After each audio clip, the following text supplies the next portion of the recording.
Alright, hello everyone, welcome back to my channel. This is Akimbola Ezekiel speaking. In today's video, we're going to be talking about how you can register a subsidiary.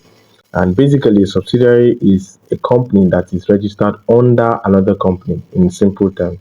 So it implies that there's a company that is actually a larger company, and that larger company actually owns a company that is smaller. So that is called a subsidiary. And that means before you register any company that you want to call a subsidiary, you already have a larger company in existence, and that larger company would own the subsidiary you are trying to register.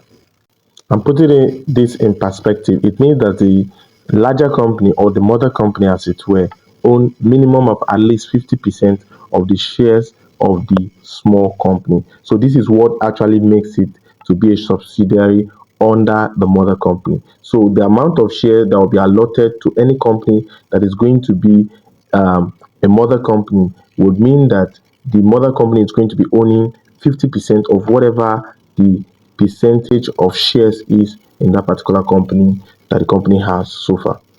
So what are the documents required for you to be able to process this, to carry out this with the Corporate Affairs Commission? So the first thing you need to take note is that the current directors of the parent company must be able to provide the certificate of registration, and that will mean all the document of registration of the mother company, and that will be the certificate, the status report, and the NIMAT. Then in simple procedure, then you will go ahead and start the registration process, and that will mean that you need to go ahead with the name reservation process, reserve the name, make sure you select a name that can be registrable, and make sure that that name you are registering is also available, right? CAC has the right to deny any name whatsoever the case is. So if you've done your name reservation and you paid for name reservation, you wait for the name reservation to be either approved or denied, whatever case comes through, but make sure that you get a name reserved. Once a name is reserved, they can now proceed to the next stage of registration, and that's when you can carry out the implementation of the company as a subsidiary. So let me walk you through that process as well.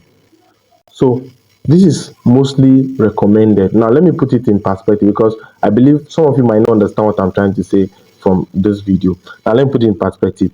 This structural form of business arrangement is majorly available for those who are doing company registration. Don't forget that business name registration does not give your business a good structure per se. It only allows you to have a name that is reserved and a name that will not be carried, right? So if you want more structure, then you are obviously going to be going for a company registration in the future, right? So you cannot allot a share if you are registering a business name. So you're a sole proprietor and you'll not be able to allot any share to any mother company. So if you want to carry out this process, you must make sure you are doing it for a company. The mother company must be a limited liability company. The child, which is the subsidiary, must also be a company, because that means the child also has shares that can be distributed to each individual involved, either the individual company or the individual persons involved in the company. So, but for a business name, you cannot carry out that particular process in that manner. You won't be able to carry out allotment of shares in a business name. All you can do is just to add random partners, and that is all. And you won't be able to do that for a company. Meanwhile, one of the options that you might carry out, but it will not give you the perfect structure, is that you can add, instead of adding a proprietor, you can add a business, right? So you can add a business as a share, as a proprietor in the business. But meanwhile, that business will be represented by an individual as well. So anyway, that also happens in the company phase. But meanwhile, here you are able, in the company session, you're able to allot a particular number of percentage of the share of the company, which you won't be able to do with a business name. So what am I saying in essence? Make sure that when you are carrying out the process of subsidiary registration for a particular company, make sure that it is company all through. The company that is the mother, the baby or the daughter or the child or the son is also going to be a company registration. This is not advisable to do for a business name registration, right? So let me continue. So after you have been able to do the name reservation and the name is approved, then you go ahead with registration. So if you don't know how to register a company, I have a video somewhere here in my channel. Go ahead and watch the video. It's a free video.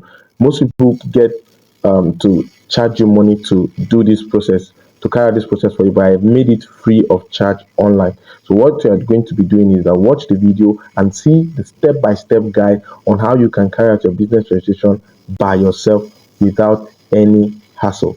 Now, once you are done going through the registration process, where it's important for you to be able to carry out this process of subsidiary arrangement is when you get to the share capital. When you get to the share capital arrangement, all you need to do is go to the share capital and add, instead of adding an individual, you're going to be adding a business.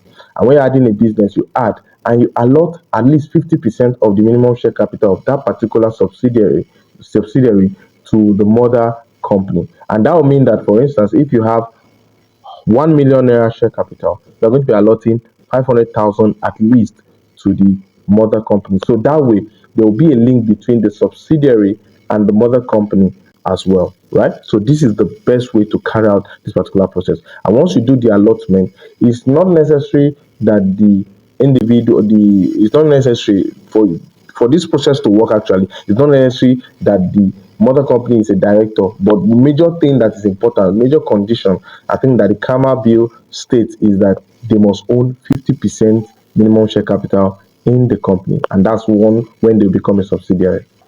So once that is done, you're good to go. You go through, complete the registration process, make the payment, and when you are done making the payment, you wait for your registration to be approved. Once your registration is approved, then you have a company. You're going to be seeing on the MIMAT well spelled out, and in status report well spelled out, the fact that this company that you just says that is a subsidiary of a already existing company that has its RC number and everything. Don't forget that when you are doing that, you also be able need to provide the certificate of this already existing company and to be sure that this company is existing before now. How this video has helped someone to be able to register a subsidiary? If it has, make sure you give this video a thumbs up so that YouTube can recommend this video to as many people as possible. And I'll see you in the next one. The next video I'll be talking about how you can register a group of companies. So if you're interested in that, stick and watch the video that's next. Thank you.